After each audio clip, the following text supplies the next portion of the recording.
Shalom, sahabat juga keluarga GKI Sudirman. Kita berjumpa lagi pada ibadah online pada hari ini, hari Minggu tanggal 22 Agustus 2021. Mari kita siapkan hati dan pikiran kita, juga kita percaya dengan iman bahwa firman Tuhan yang akan disampaikan oleh Pendeta Ibu Dr. Elizabeth Subrata akan menguatkan kita. Mari kita mulai ibadah ini dengan kita berdoa. Pengucapan syukur keluar dari mulut dan bibir kami, Bapa, karena pada siang ini kami bisa ikut beribadah dan kami akan mempersiapkan hati dan juga pikiran kami karena kami percaya firman yang akan disampaikan akan menguatkan juga menjadi rema pada kehidupan kami. Kau urapi dan berkati Pendeta Dr. Ibu Elizabeth yang akan menyampaikan firman-Nya, akan menyampaikan firman yaitu isi hatimu yang kami percaya dengan iman akan menguatkan kami semua. Kami percaya bahwa Roh Kudus-Mu yang mengambil alih ibadah raya pada siang ini dari mulai awal, pertengahan hingga akhir. Kami percaya dan mengucap syukur di dalam nama Tuhan Yesus. Haleluya, amin. Selamat hari Minggu, Tuhan Yesus memberkati.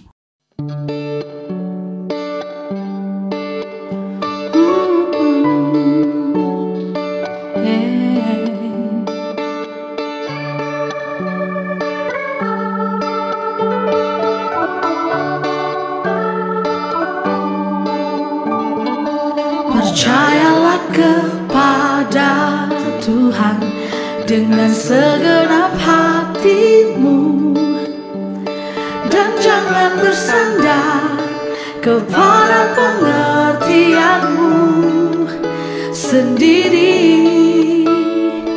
Percayalah kepada Tuhan dengan segenap hatimu, dan jangan bersandar kepada pengertianmu sendiri. Berbahagia orang-orang yang memperoleh hikmat-Nya, lebih berharga dari emas, perak, dan permata. Umur panjang di tangan kananmu, kekayaan hormat di tangan kiri, jalannya penuh damai sejahtera senantiasa.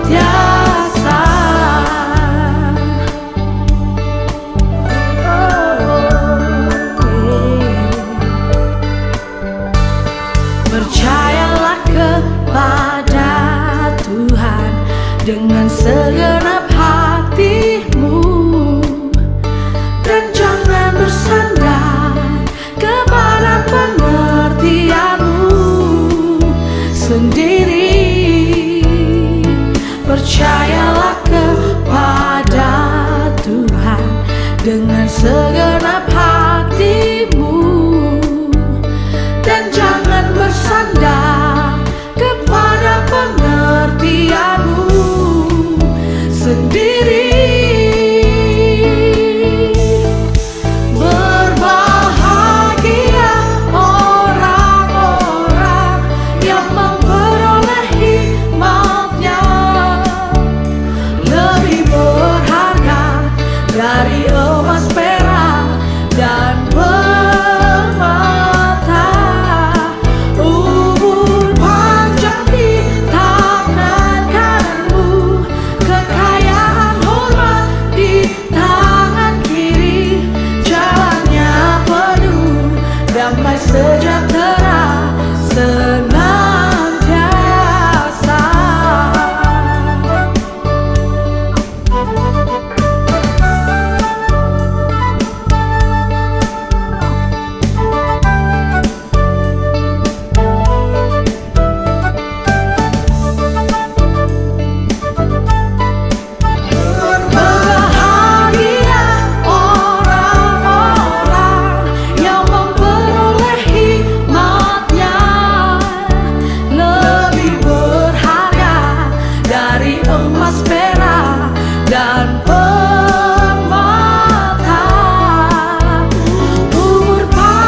Engkau Alfa dan Omega,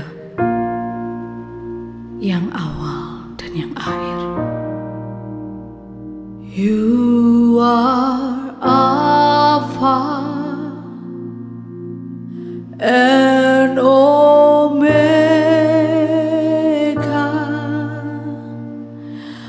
We worship you, our Lord. You are worthy to be praised.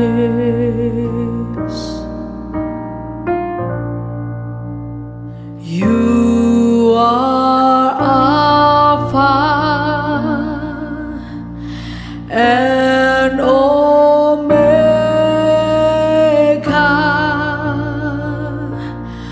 We worship you, our Lord. You are worthy to be praised. We give you all the glory. We worship you, our Lord.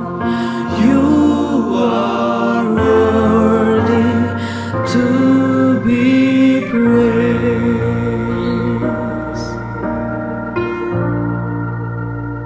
You are Alpha and Omega. We worship you, our Lord. You are worthy to be praised.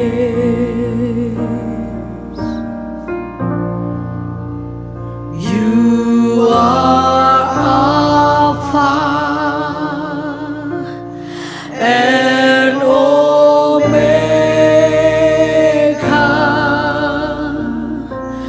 We worship you, our Lord.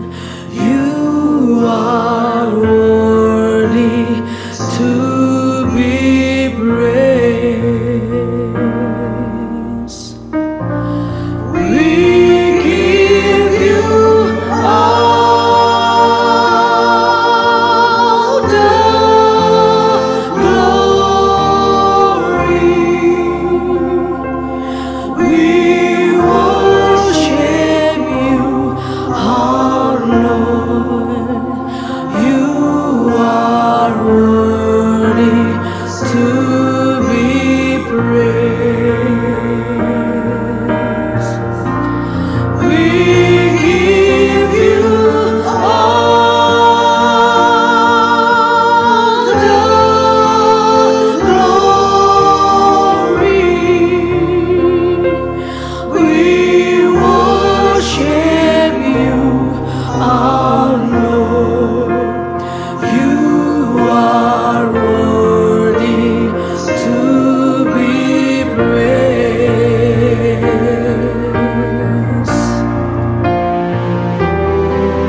Biarlah segala yang bernafas memuji Tuhan. Tinggikan Dia, agungkan namanya, sebab Dia layak terima segala yang terbaik. Dan Dia merindukan setiap penyembah-penyembah Tuhan yang menyembah Tuhan dalam roh dan kebenaran. Angkat suaramu, angkat hatimu kepada Tuhan.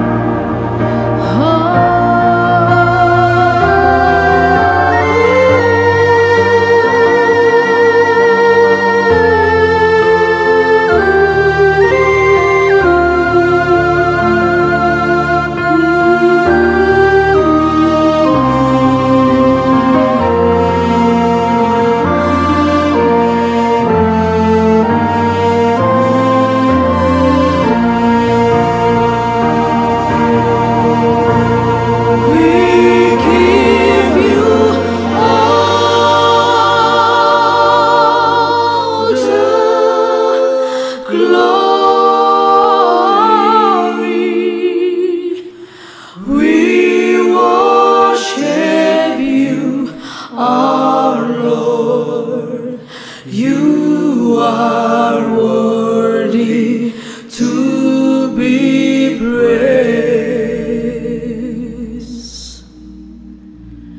We give you all the glory. We worship you, our Lord. You are worthy to be praised. We give you all the glory. We worship you, our Lord.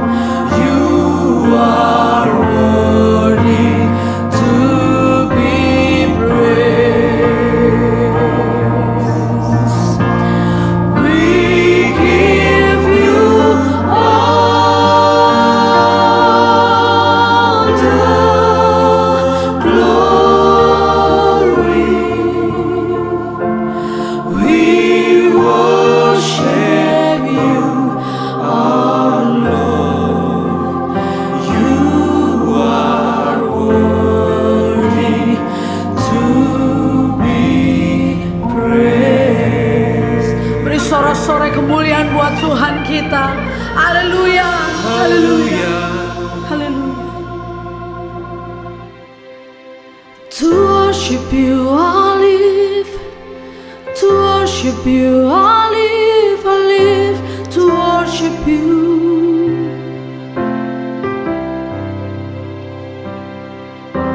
To worship you I live, to worship you I live, I live to worship you.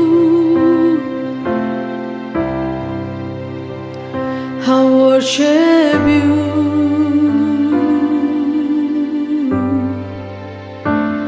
I worship you.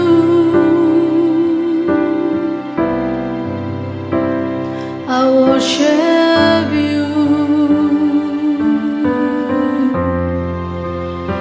Jesus. Come on, sing together.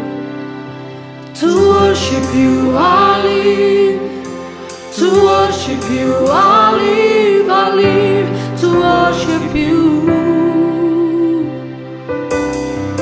Yes, you are. To worship you I live, to worship you I live, I live to worship you. I worship you.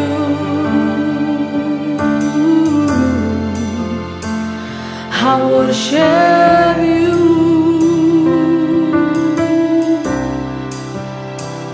I worship you, Jesus.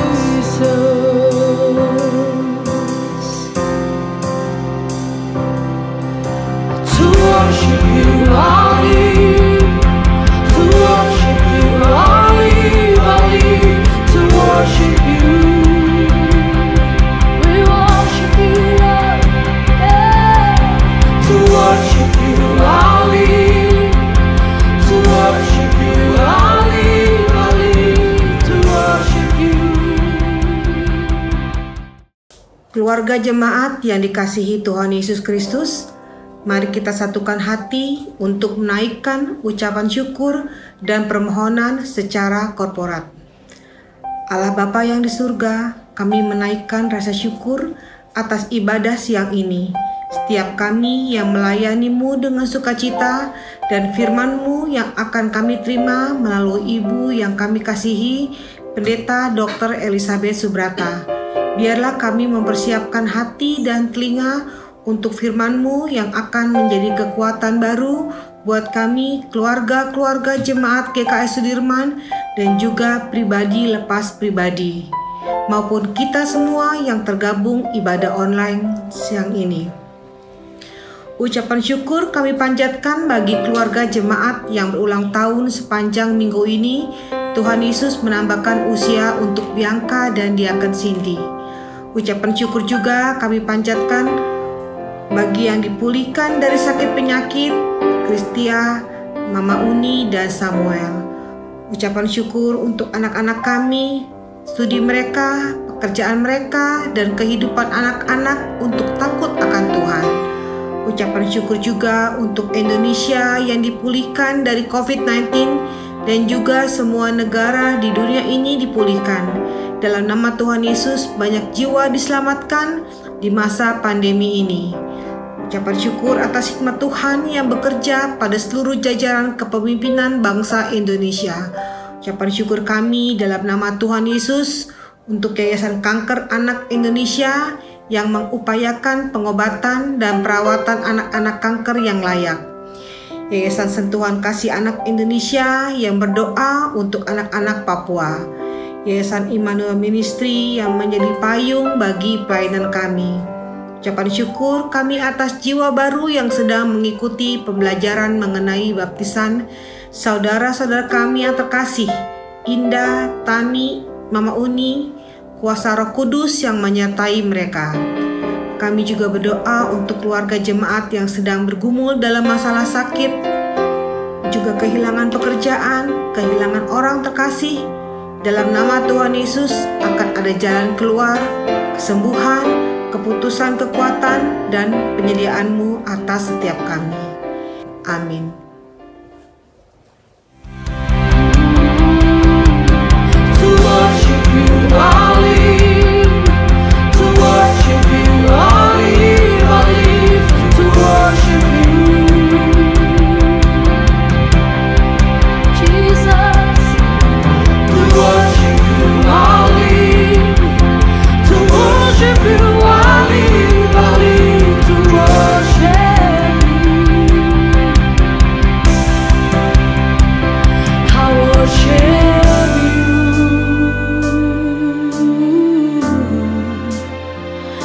I worship you.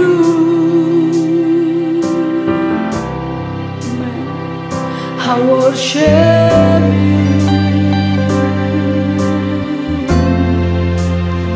Jesus.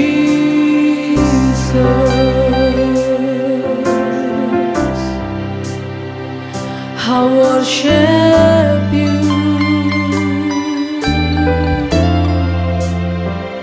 I worship you.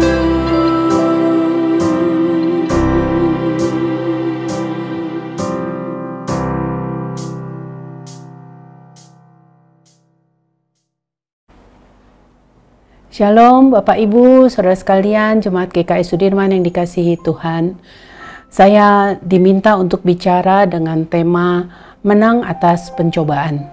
Nah, hari-hari ini memang kita perlu bicara tentang ini. Sekarang kita mau lihat di dalam Alkitab dulu ya, pencobaan itu apa definisinya. Ternyata sering kita jadi salah atau kita jadi kabur dengan pengertian pencobaan.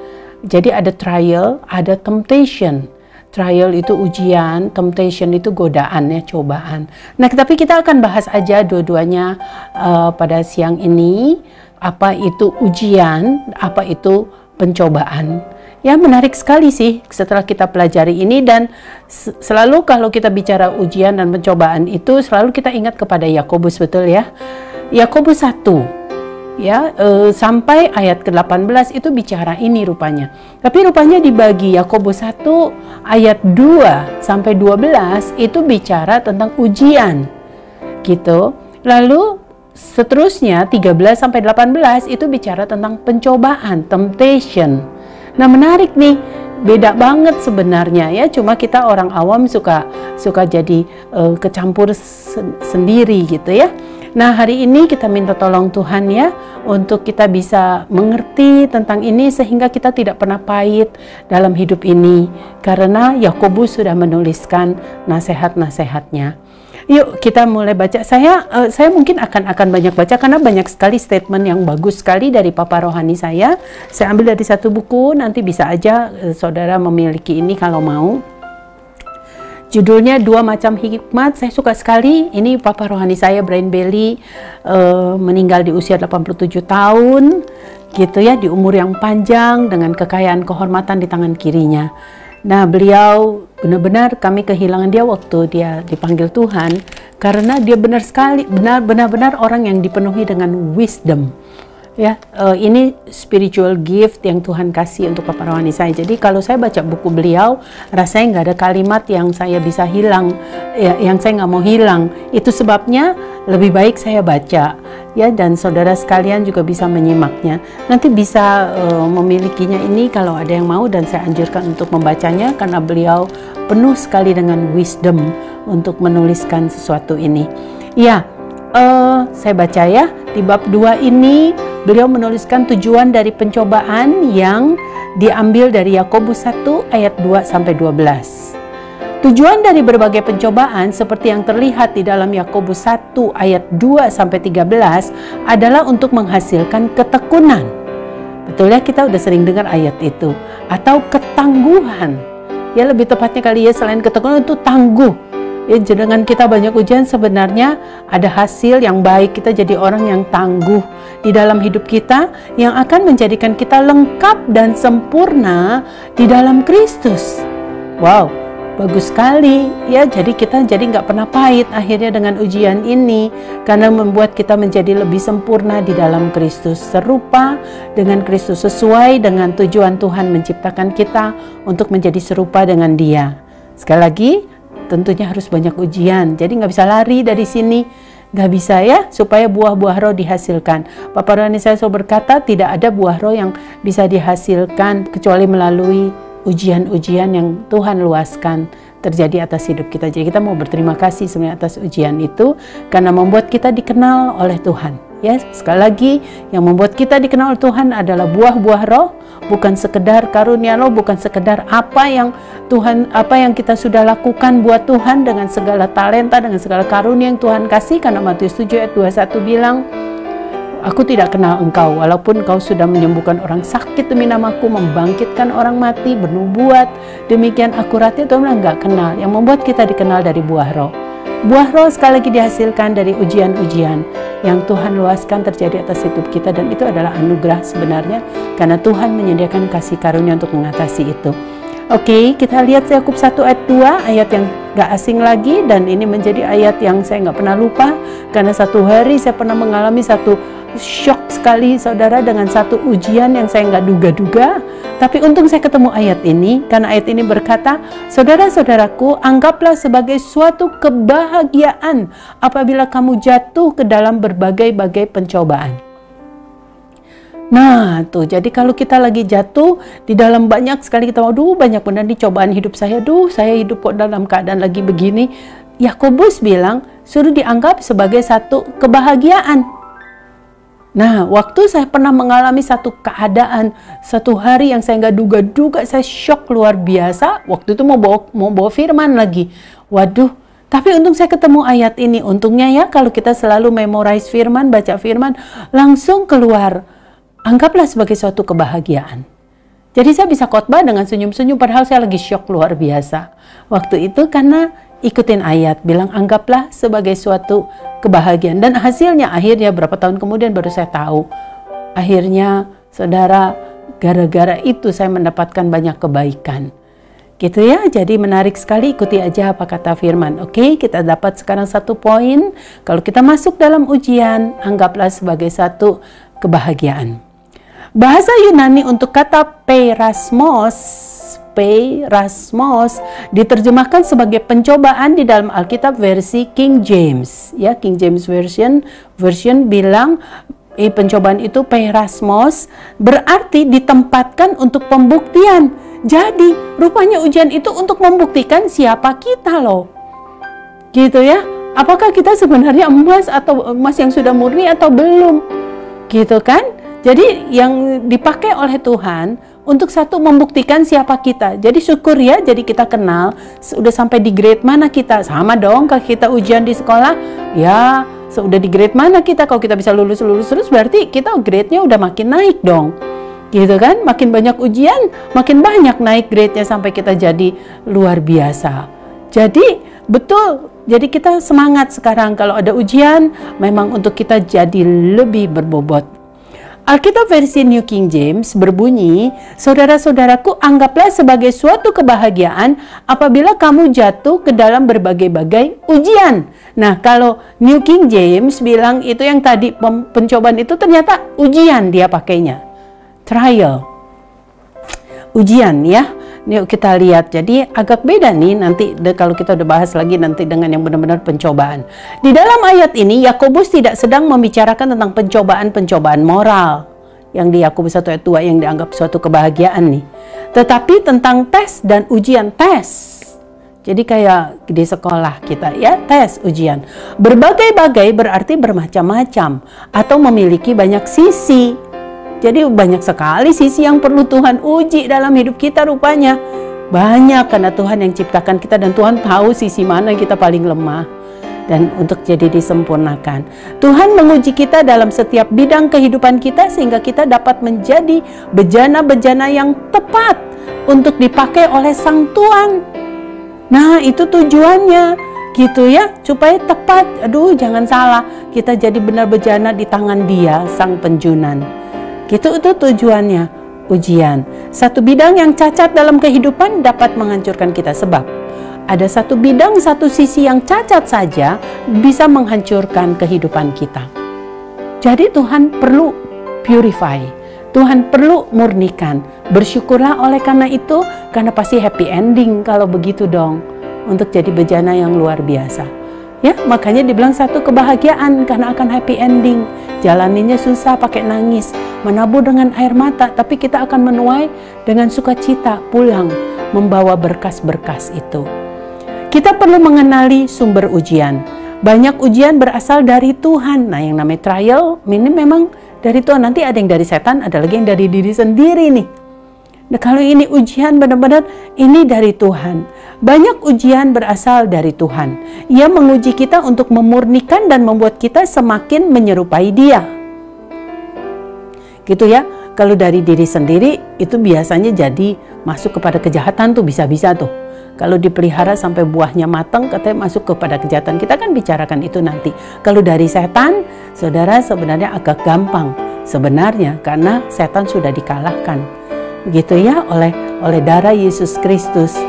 Gitu ya, tinggal kita usir saja. Sekarang kalau yang dari Tuhan, Tuhan yang akan tanggung jawab. Jadi Tuhan akan beri kasih karunia. Namun ketika kita mengabaikan peringatan-peringatan Tuhan atau melakukan perbuatan yang tidak bijaksana semasa ujian itu, maka kita sering mendatangkan ujian yang sebenarnya nggak perlu ada dan tekanan yang tidak semestinya kepada diri kita sendiri. Gitu ya, jadi ini yang nanti kita akan bahas. Jangan-jangan nih ujiannya dari diri sendiri gara-gara itu tadi ya yang nggak perlu. Namun bahkan ujian-ujian buatan manusia sendiri ini dapat bekerja bersama-sama untuk mendatangkan kebaikan bagi mereka yang mengasihi Tuhan. Tapi ya sudahlah, kalau itu karena diri sendiri kita salah, tetap kalau kita hidup kita mengasihi Tuhan, respect kepada Tuhan, itu pun kesalahan kita bisa jadi kebaikan karena pasti kita jadi bertobat dong. Gitu kan ya, bisa jadi akhirnya jadi kebaikan selama hati kita mengasihi. Sekali lagi Roma 8 ayat 28 kita nggak sembarang kutip bahwa segala sesuatu bisa menjadi kebaikan kalau, tapi syaratnya atau bagi siapa? Bagi mereka yang mengasihi Tuhan. Sebab kalau kita mengasihi Tuhan, respect pada Tuhan, kalau kita salah nyimpang kita cepat-cepat balik.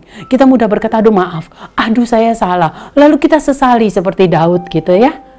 Jadi kuncinya mengasihi. Jangan sembarang kutip ayat ini, udahlah semua jadi kebaikan. Saudara merokok, makan sembarangan, terus jadi sakit, udahlah jadi kebaikan. Gitu kalau kita nggak mengasihi Dia, nggak jadi kebaikan, nanti jadi keburukan. Tapi kalau mengasihi Dia, kita kembali cepat-cepat ke jalur. Petrus sebagai contohnya mendatangkan sebuah tes yang nggak perlu kepada dirinya sendiri dengan mengeluarkan pernyataan yang sombong bahwa ia tidak akan pernah meninggalkan Tuhan. Hati-hati ya saudara, suka kalau mulut besar dan terlalu mudah ngomong. Karena hal ini Petrus gagal dan hampir menyerah, namun Tuhan bekerja melalui ujian ini untuk mengubahnya menjadi sebuah berkat. Untung aja Petrus mengasihi Tuhan. Jadi waktu dia akhirnya masuk dalam pencobaan, itu akhirnya jadi berkat buat dia. Dia adalah murid Tuhan yang mati terbalik disalib, sebegitu berbaliknya dia kepada Tuhan dan mengasihi Tuhan lebih lagi setelah dia jatuh salah. Karena terjerat oleh perkataannya sendiri. Kristus berkata di dalam khotbah di bukit dalam Matius 5 ayat 10-12, berbahagialah orang yang dianiaya oleh sebab kebenaran, karena merekalah yang empunya kerajaan surga. Jadi kalau ujian itu memang karena kebenaran, kita disuruh berbahagia. Sekali lagi berbahagia kalau kita anggaplah sebagai suatu kebahagiaan kalau kita jatuh dalam pencobaan. Berbahagialah kamu jika karena aku kamu dicela dan dianiaya dan kepadamu difitnahkan segala yang jahat. Ya karena kita mau ikut Tuhan, kita difitnah. Dulu saya paling anti nyontek gitu ya. Jadi saya dikata-katain dulu gitu ya. Sok suci lah, sok ini. Tapi karena saya memang mau ikuti Tuhan, malah saudara, saya menjadi bahagia dan akhirnya orang-orang itu malah kembali ikut menerima Kristus ya. Bersukacita dan bergembiralah karena upahmu besar di surga, sebab demikian juga telah dianiaya nabi-nabi yang sebelum kamu. Bersukacitalah, bersukacitalah, bersukacitalah. Kita perlu melihat ujian dari sudut pandang Tuhan. Ujian sebenarnya adalah batu loncatan menuju dataran kemuliaan yang lebih tinggi dalam Tuhan. Sama sekali lagi kayak di sekolah, ujian adalah batu loncatan untuk kita akhirnya jadi sarjana S1, bisa S2, bisa PhD, dan sebenarnya jadi itu sarana. Gitu ya, sama. Jadi kita masuk lebih tinggi di menuju dataran kemuliaan yang lebih tinggi di dalam Tuhan. Wah, menarik sekali. Kita lebih mengenal Tuhan ya. Jadi sekarang syaratnya, kalau siapa di antara kita merasa Tuhanlah sedang uji kita, kunci untuk menang atas ujian kita adalah dengan selalu memelihara roh yang bersukacita. Mengucap syukur. Ya saya terus terang bersyukur, saya mungkin Stephen di GKS Sudirman ini nggak pernah sadar ketika bulan Agustus waktu itu dia bicara tentang mengucap syukur, tentang sukacita.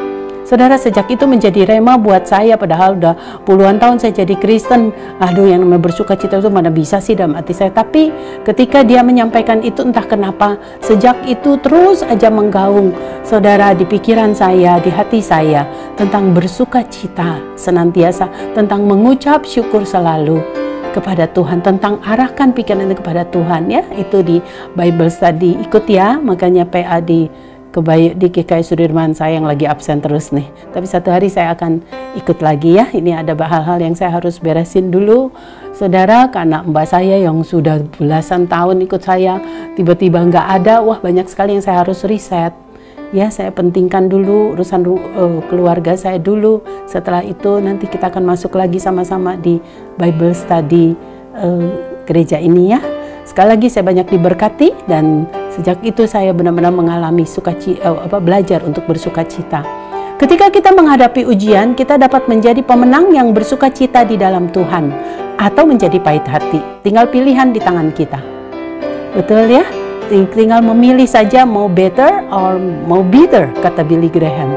Tentu kita mau lebih baik dong, karena Tuhan kan nggak selalu Bapa yang baik. Meskipun kita dipukul, meskipun kita disiplin, pasti ujungnya satu kebaikan, bukan untuk kita sakit hati. Ya, tinggal pilihan di tangan kita. Nah, roh yang bersukacita ini akan melindungi hati kita dari kepahitan. Coba deh, kalau lagi pahit gitu syukur aja, syukur Tuhan, terima kasih. Kan banyak yang lain yang baik yang Tuhan lakukan. Banyak lain juga yang orang lain juga lakukan yang baik untuk kita. Betul, kita sakit hati dengan seseorang si A, banyak juga yang baik yang dia berkati kita kok. Kenapa kita mesti pahit dengan satu hal yang jelek dalam hidup dia? Apalagi kalau itu keluarga kita sendiri. Betul ya? Salomo berkata di dalam Amsal 17 ayat 22, hati yang gembira adalah obat yang manjur, tetapi semangat yang patah mengeringkan tulang.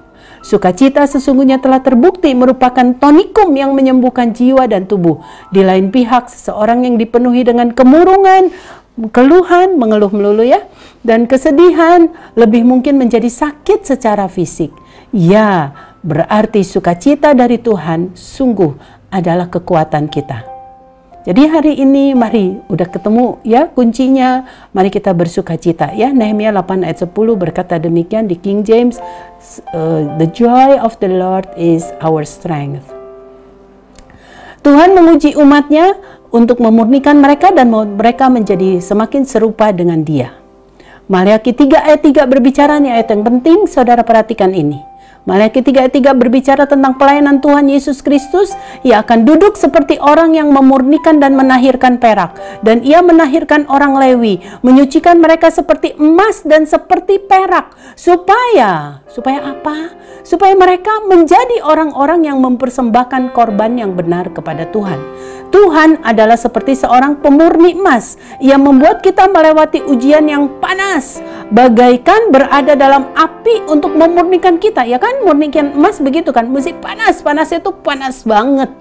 Bapak rohani saya, Brian Bailey, pernah menceritakan itu sampai sekian degree Celcius, saudara, dipanasin, dan si pemurni emas dan perak itu nggak boleh meleng, nggak boleh nengok kiri kanan, karena dia meleng lewat sedikit saja degree-nya, lumerlah sudah, hancurlah sudah. Jadi hebatnya Tuhan kita adalah Tuhan pemurni emas yang gak akan meleng. Dia tetap tatap kita sampai satu hari emas itu memurni, berarti wajah si pemurni ini dia bisa lihat di emas itu sudah terpantul, dia stop. Artinya dia sudah murni. Artinya apa? Ujian itu akan stop sewaktu kita sudah bisa menampilkan Kristus dalam hidup kita.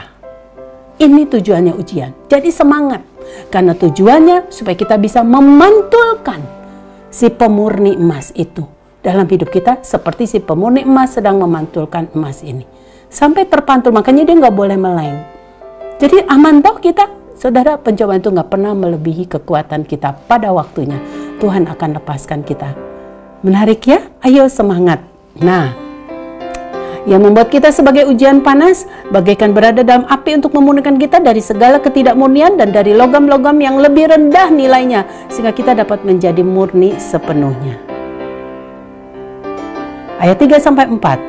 Sebab kamu tahu bahwa ujian terhadap imanmu itu menghasilkan ketekunan, dan biarkanlah ketekunan itu memperoleh buah yang matang, supaya kamu menjadi sempurna dan utuh dan tak kekurangan suatu apapun. Itu tujuannya ya, untuk menghasilkan ketekunan. Tadi apa di terjemahan lain? Ketangguhan. Tangguh. Ujian atau tes terhadap iman kita menghasilkan ketekunan atau ketangguhan di dalam hidup kita, atau kegigihan. Jadilah kita orang yang gak tempe gitu ya, kalau dibilang mentalnya kuat sekali. Akhirnya kita bisa menolong orang dengan berkat yang sama, saudara, persis seperti waktu kita diberkati Tuhan, ditolong Tuhan pada waktu kita menghadapi kesulitan itu. Akhirnya hidup kita jadi memberkati. Paulus berkata dalam Roma 5 ayat 3, dan bukan hanya itu saja, kita malah bermegah juga dalam kesengsaraan kita, karena kita tahu bahwa kesengsaraan itu menimbulkan ketekunan. Bahasa Yunani hupomone diterjemahkan sebagai ketekunan yang sebenarnya berarti ketabahan yang ceria dan keteguhan hati dan kegigihan. Wow, luar biasa ya. Dengan kata lain, seperti dikatakan Kristus, mereka yang bertahan sampai kesudahannya akan selamat, kecuali kita mengalami berbagai tekanan dan ujian. Buah roh yang ilahi dan berharga ini tidak akan pernah berkembang di hati kita. Saudara, sekali lagi, buah roh yang ilahi dan berharga dan precious ini tidak akan pernah berkembang di hati kita kalau kita menolak ujian. Kalau kita jadi pahit hati terhadap ujian. Menarik ya, jadi sekali lagi ujian ini yang dari Tuhan, seperti Ayub halnya begitu. Yesus, semua untuk menghasilkan buah-buah roh. Kita tahu ya contoh-contohnya ya, mereka yang diuji ya, yang daripada Tuhan untuk menghasilkan sesuatu yang luar biasa. Paulus ya, dan hamba-hamba Tuhan lain. Jadi menarik sekali. Nah, ini ujian yang dari Tuhan. Kita bisa rasakan ya. Banyak sekali contoh-contoh lain ya. Ternyata John Wesley juga hamba Tuhan, waduh, dalam pernikahannya habis dia dengan istrinya, tapi itu membuat dia seorang Wesley yang memenangkan banyak jiwa karena dia terima dengan sukacita ya. Kita juga punya banyak hal-hal yang kita tidak salahkan orang lain, tidak menghakimi orang lain, tapi anggaplah sebagai satu sukacita karena kita sedang dibuat tangguh. Dan ingat yang Brian Bailey bilang, tanpa ujian tidak akan ada buah roh yang bisa dihasilkan.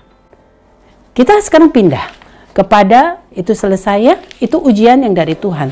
Tapi sayangnya ada lagi ujian yang dari diri sendiri nih, Yakobus juga membahas ini di Yakobus 1 ayat 13 sampai 18. Yang dari setan saya nggak terlalu bahas ya, saudara. Kan ujian bisa ada yang dari setan, gitu ya. Penyakit juga ada yang dari setan. Contohnya wanita yang roh kelemahan yang diliputi roh kelemahan yang bungkuk 18 tahun, ingat ya di Alkitab, Tuhan usir roh kelemahannya, lempeng lagi dia. Jadi kalau dari setan sebenarnya agak mudah-mudah juga, saudara. Karena tinggal ditengking. Karena dari setan. Ada tertulis kata Tuhan. Kan waktu dicoba di padang gurun. Ada tertulis. Kuncinya pedang roh firman. Darah Kristus. Maka si pendakwa akan lari. Dan perkataan kesaksian. Yang paling susah sebenarnya kalau dilihat seperti Pak Odi khotbahkan 2 minggu yang lalu. Adalah kalau dari diri sendiri. Karena Brian Bailey, Papa Ranesa berkata, saudara, persoalan terbesar dalam hidup kita sekarang bukan lagi setan. Tapi diri sendiri. Gitu, karena kalau setan sudah dikalahkan Kristus waktu mati di Yesus. Tapi kalau diri sendiri, Tuhan kasih kita free will. Di hadapanmu ada kehidupan, ada kematian, ada berkat, ada kutuk. Kata Tuhan, pilih. Jadi ada unsur pilihan. Semua tergantung pilihan. Saya ingat Dr. Leaf selalu berkata begini, Dr. Caroline Leaf ya, yang renungannya kita baca setiap pagi yang saya kirimkan kepada saudara. Saudara, dia neurolog, neuropatologis sebenarnya, tapi dia mengambil berdasarkan Bible. Beliau selalu berkata kita diberikan kebebasan oleh Tuhan untuk memilih kehidupan, kematian, berkat, kutuk. Saudara, tapi kita tidak pernah bisa bebas dari konsekuensi dari pilihan itu. Jadi jangan marah, saudara. Waktu kita digoda untuk mencuri, untuk nyontek kalau anak-anak muda, untuk lewatin jalur biasa lalu lompat ke bahu jalan, cuma ngintip ada polisi atau nggak ada polisi. Saudara, itu pilihan. Terserah, mau suka-suka, kata Tuhan. Tapi kita nggak pernah bebas dari konsekuensi. Jadi jangan marah ketika konsekuensi itu ada. Kita ditangkap polisi, lalu saudara tengking polisinya, sogok polisinya. Nggak bisa dong, itu kan kesalahan. Jadi, nah ini yang sering kali banyak terjadi sekarang. Nyontek, lalu ketika ketahuan, kita minta didoain oleh tim doa, lalu kita minta tengking. Atau kita doain gurunya biar sakit gitu. Nah, itu yang banyak terjadi ya. Oke, kita bahas sekarang dalam waktu singkat ini karena Pak Udi udah khotbahkan 2 minggu yang lalu. Saya lengkapi aja. Jadi Yakobus ini ada 2 part. 1 sampai ayat 1 sampai 12 tadi ujian dari Tuhan, 13 sampai 18 dari diri sendiri. Sumber dari berbagai pencobaan adalah hawa nafsu di dalam diri kita. Tuhan adalah pencipta berbagai ujian. Seperti dalam kasus ujian Ayub, tetapi ia bukan pencipta berbagai pencobaan dalam penggunaan kata yang normal. Tuhan tidak mencobai kita untuk melakukan kejahatan. Enggak. Tuhan berikan ujian tadi untuk sesuatu yang baik. Bukan untuk kita jadi jahat, jadi bunuh orang. Kelaparan lalu kita jadi bunuh orang, bukan ya, jangan bilang itu ujian dari Tuhan lalu kita suruh lakukan itu. Sifat daging dan hawa nafsu kita lah yang menyebabkan kita dicobai. Jadi kita dicobai oleh nafsu kita. Namun ujian-ujian yang berfungsi untuk memurnikan kita dari sifat dan keinginan-keinginan daging serta menjadikan kita kudus berasal dari Tuhan. Ya, jadi yang dari Tuhan selalu happy ending. Yang dari diri sendiri ini, saudara, yang sering kali tergantung pilihan kita. Mau happy ending atau mau jadi kematian. Jadi sesuatu, ya, mari kita hati-hati di sini. Ayat 13 sampai 14 Yakobus 1 berkata, apabila seorang dicobai untuk dalam kurung untuk berbuat jahat, janganlah ia berkata, pencobaan ini datang dari Allah. Sebab Allah tidak dapat dicobai oleh yang jahat dan ia sendiri tidak mencobai siapapun. Nah, ini pencobaan yang ini. Yang tadi trial ujian ya. Saya nggak tahu, mungkin yang dimaksud Sudirman, saya dikasih tema ini, ya saya anggap aja dua-duanya saya bicara tadi, ujian juga, pencobaan ini juga. Yang ini adalah dari diri sendiri. Sebab Allah tidak dapat dicobai oleh yang jahat dan ia sendiri tidak mencobai siapapun, tetapi tiap orang dicobai oleh keinginannya sendiri karena ia diseret dan dipikat olehnya. Jadi diri sendiri nih saudara, keinginan sendiri, aduh gue maunya kaya. Nah, ujiannya di daerah situ deh. Terus saudara ya, Apalagi saudara, keinginan kita wanita, begitu, seks, ya ujiannya nanti di situ. Harta tadi, wanita kan biasa gitu. Lalu saudara, hawa nafsu, ya ingat pencobaan Yesus itu 3 di situ. Hawa nafsu, berbicara makanan, ya ingat loh, makanan tuh ujian nomor 1 yang diuji. Jadi saudara nggak pernah bisa lepas dan saudara mesti pelajari soal makanan. Karena ini dipaksakan. Dan ingat, Adam dan Hawa jatuh karena makanan. Saudara nggak bisa ignore dan pisahkan ini. Makanya Alkitab bicara tentang puasa. Saudara, karena ini adalah salah satu solusi untuk kita punya self control, untuk kita menang atas pencobaan, ya. Ingat Yesus dicobai tadi, ya, ubahlah batu ini jadi roti, gitu ya.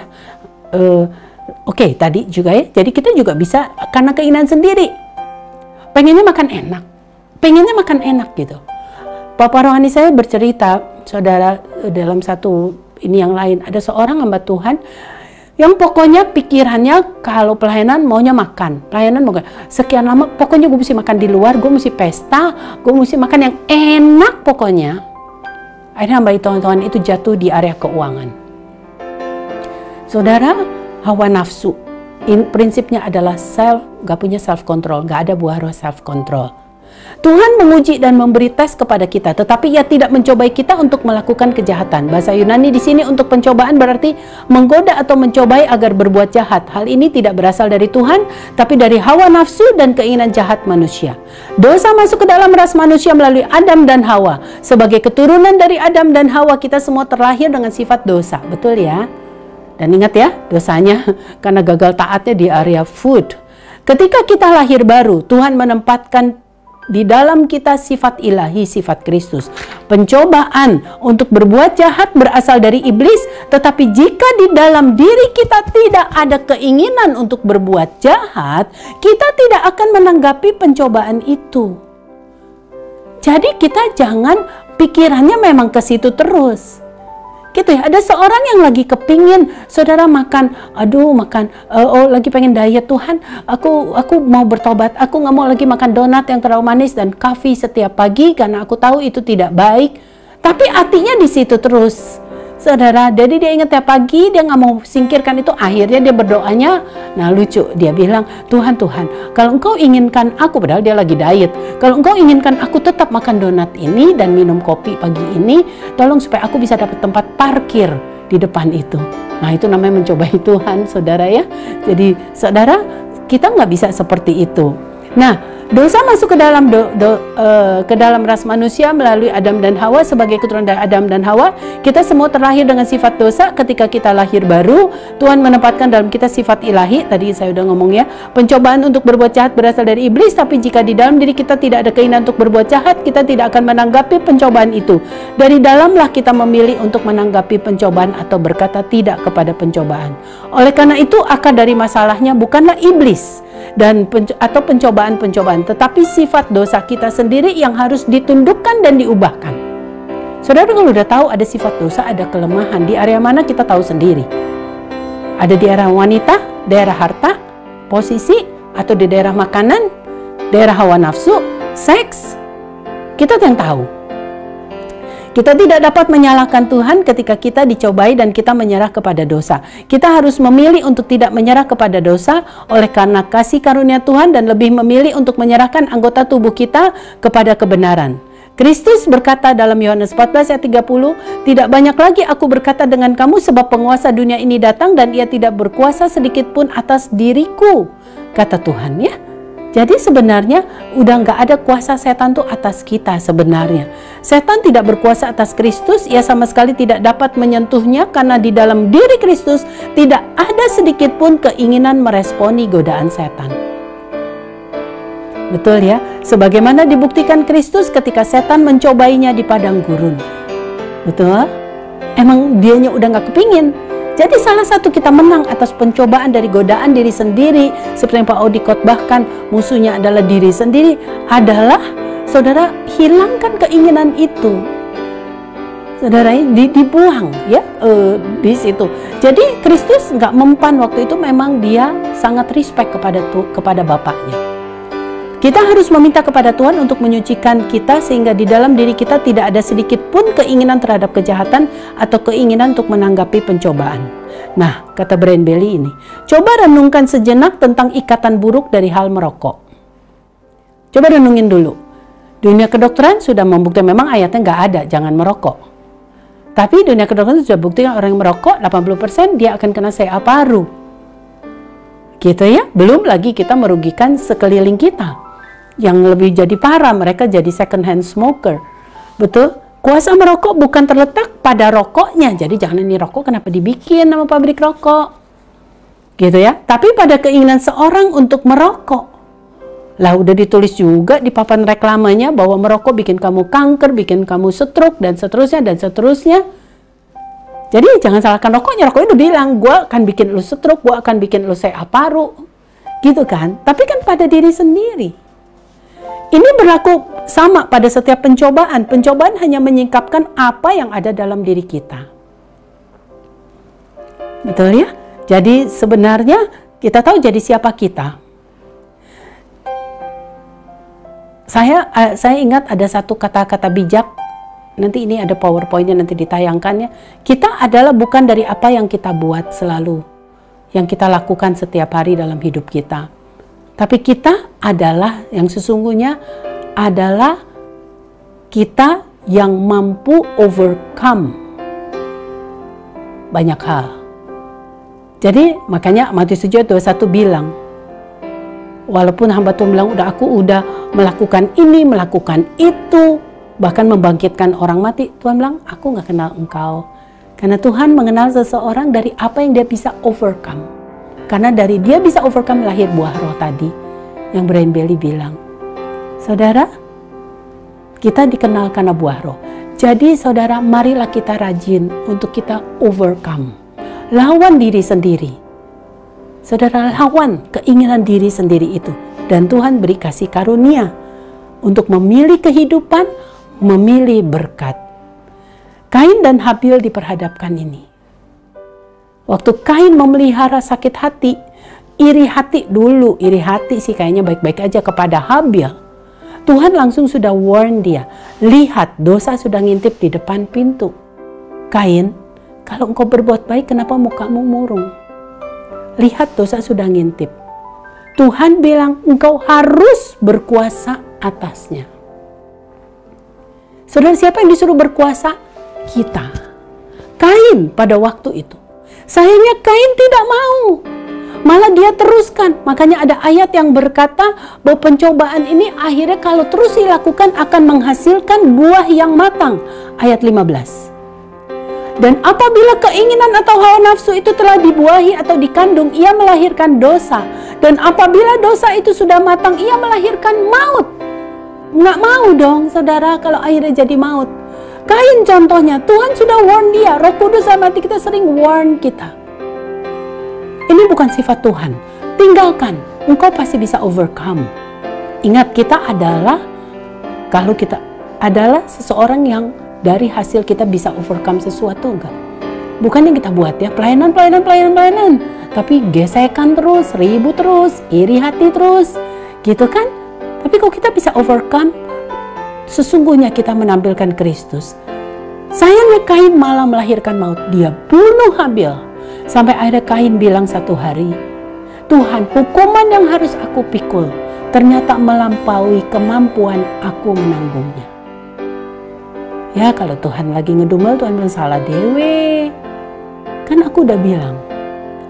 Saudara, saya akan tutup karena waktu sebenarnya ini masih panjang, nanti saudara teruskan aja. Saya jadi ingat dengan kejadian ini adalah papa rohani saya lagi, ini ya, Brian Bailey. Dia kan punya spiritual gift. Jadi dia bisa lihat alam roh. Saudara, satu hari, ini nggak semua orang ya, dia bisa. Satu orang satu hari, wanita. Orang ini aktif sekali di gereja. Orang ini rohani. Buktinya dia lihat wanita ini dalam keadaan berdoa, lagi kusuk berdoa. Ya, tapi kok lagi berdoa Papa Rohani lihat, Papa Rohani saya lihat Brian Bailey, di sekeliling wanita ini lalat. Banyak sekali, loh kan lagi berdoa, kok banyak lalat? Lalat itu begitu menjijikan, kata Papa Rohani saya. Sampai dia tanya Roh Kudus, apa maksudnya? Lalu Roh Kudus bilang, ingat lalat itu simbol dari siapa? Dari Baalzebul, bosnya setan. Itu lalat. Berarti wanita ini walaupun lagi berdoa, kok ada lalat? Lalu Roh Kudus bilang kepada Brian Bailey, coba lihat hatinya. Dia lihat wanita ini, ya ampun, hatinya banyak luka. Hatinya penuh luka. Walaupun dia berdoa, hatinya banyak luka.